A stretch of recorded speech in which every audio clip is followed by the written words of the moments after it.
Hi guys, hope you're all doing well. This is the Knife Detector coming to you with another knife video. And I was encouraged to do this video by my friend Stuart Harvey. And I decided that after viewing the video, and I was very moved by Professor EDC's open tag, that it really got me thinking. And this was a really good open tag because it makes a person think about their life, not only where it's gone, but where it's headed and where they are now. So because of that, I decided to go ahead and respond to this open tag. And I subscribed also to Professor EDC, which I had not previously known about his channel. But I noticed that some of my friends also subscribed to it, so I subscribed to it as well. And I'm going to go ahead and answer that open tag. And it really got me thinking. And it's hard when you think about your life and where you come from and where you've been, not to really start examining some of those feelings, right? So we're going to start, and I'm going to talk about the knife that best defines me. And it's on this board. One of these knives best defines me at this moment. But first, we're going to talk about different periods in my life. I guess we're going to start with this one.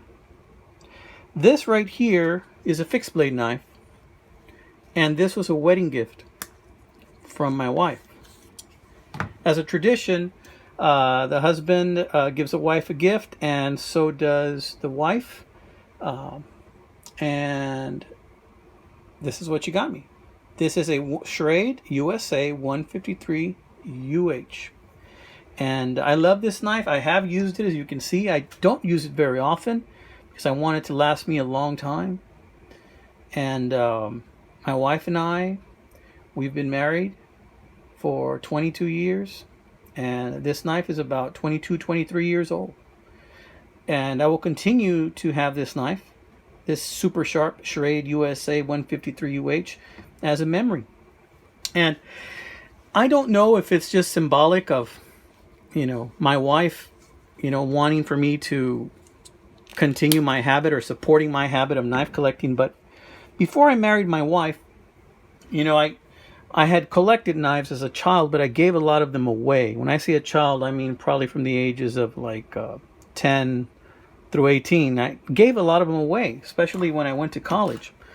I didn't want my nephews and nieces to find them and cut themselves. So I gave them to friends, brothers, what have you. And this was the first real knife that I could say that I was really protective of. And at the time, it was a symbol of my marriage and my wife's love for me. So that's why that knife is special.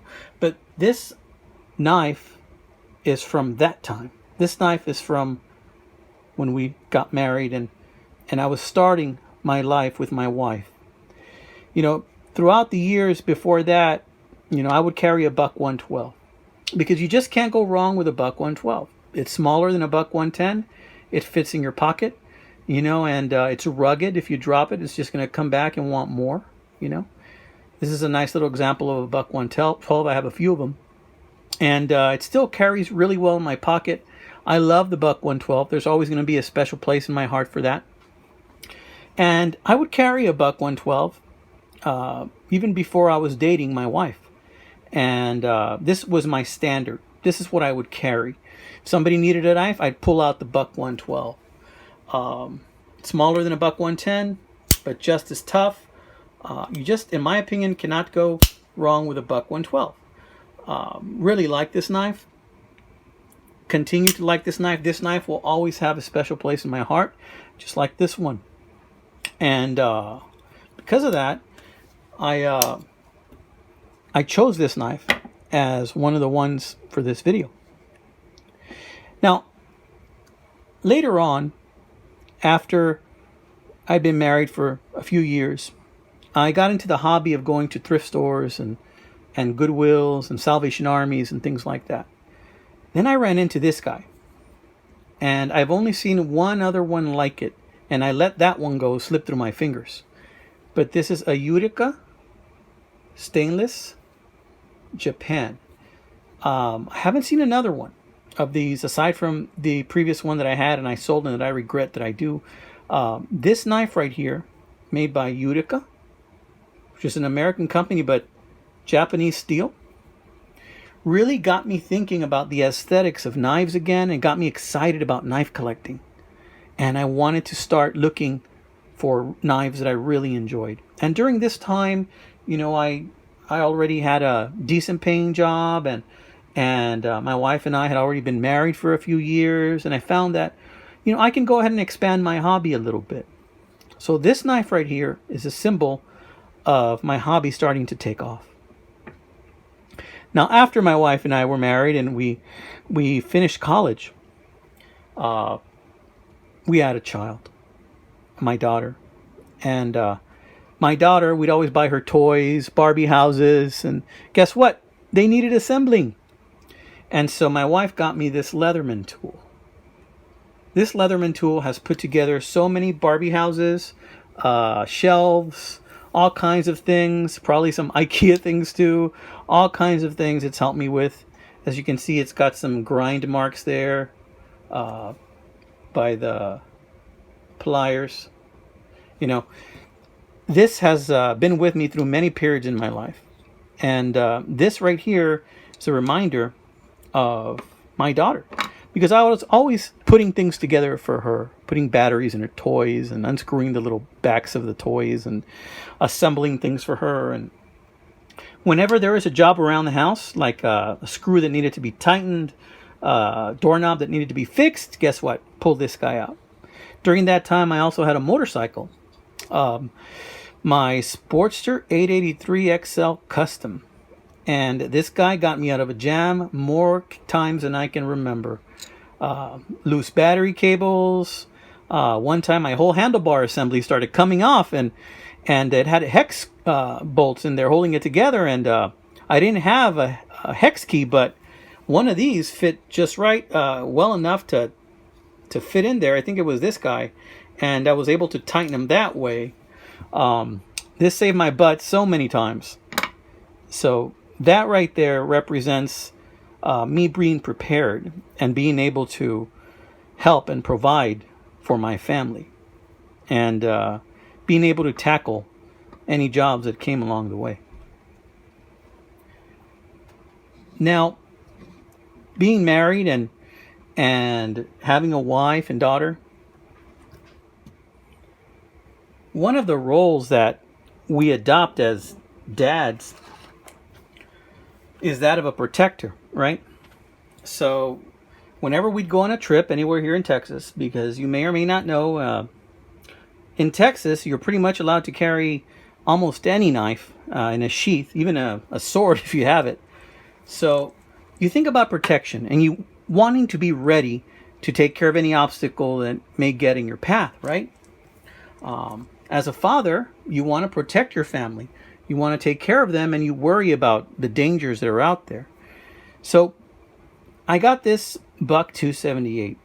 And I'm not saying this is a wonderful knife to protect yourself with, but I did carry it in this sheath.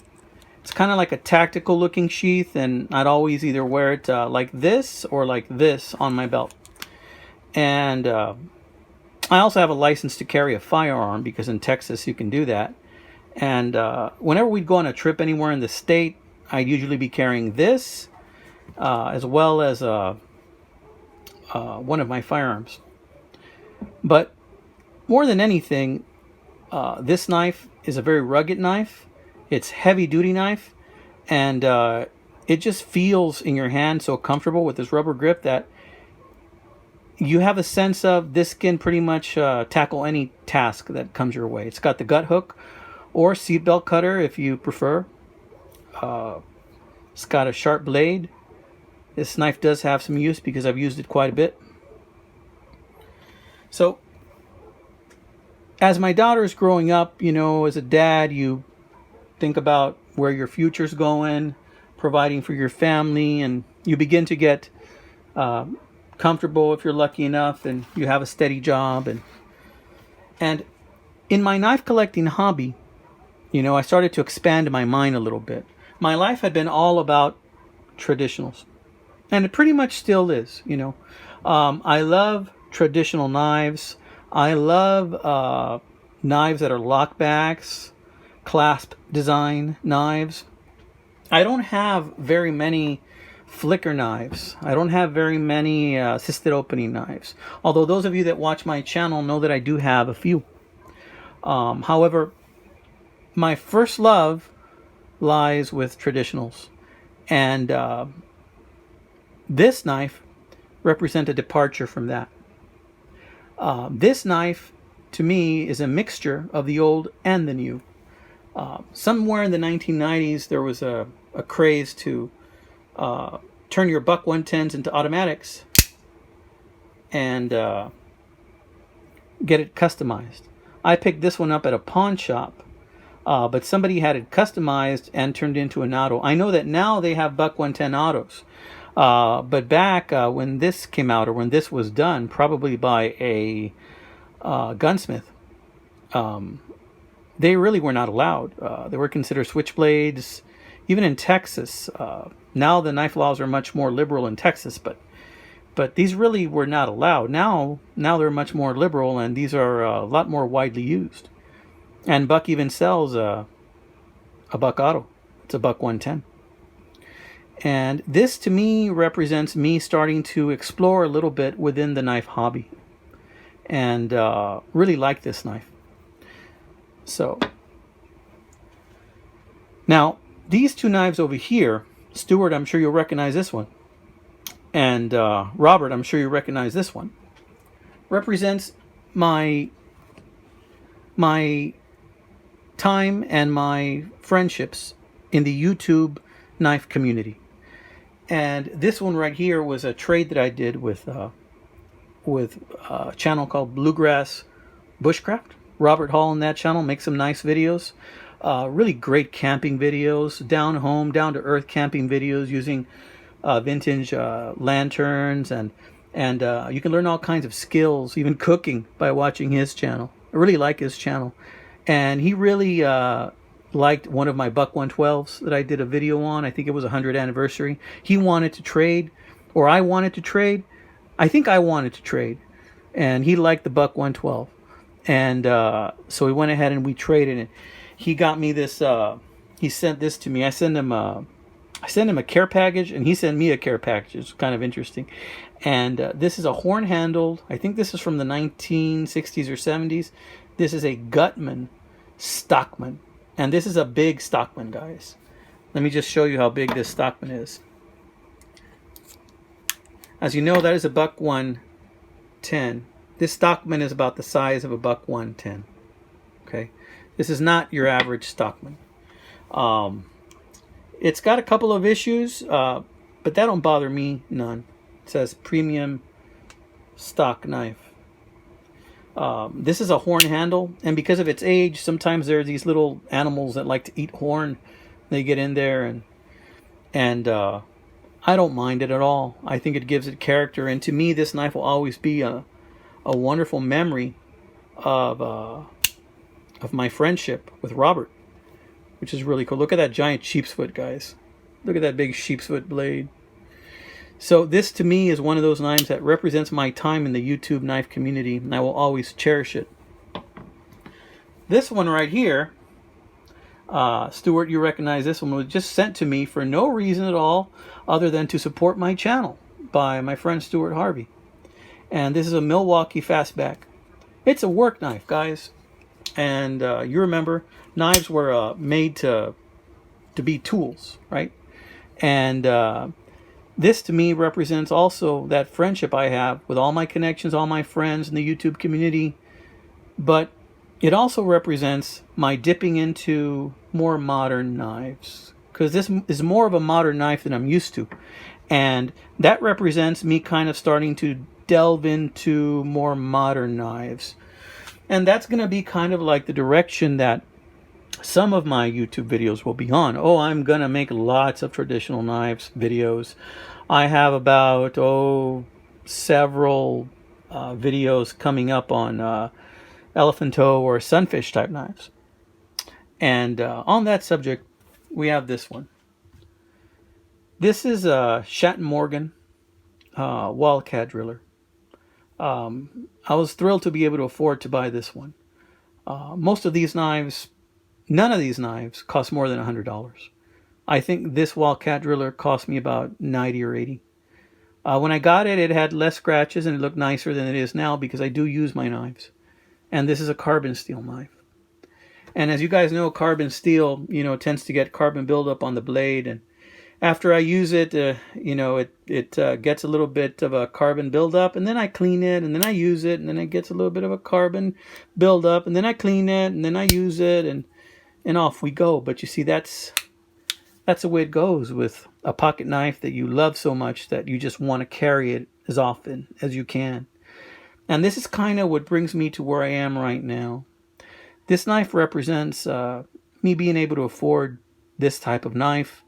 It represents me revisiting my love of traditional knives, because this is a traditional knife.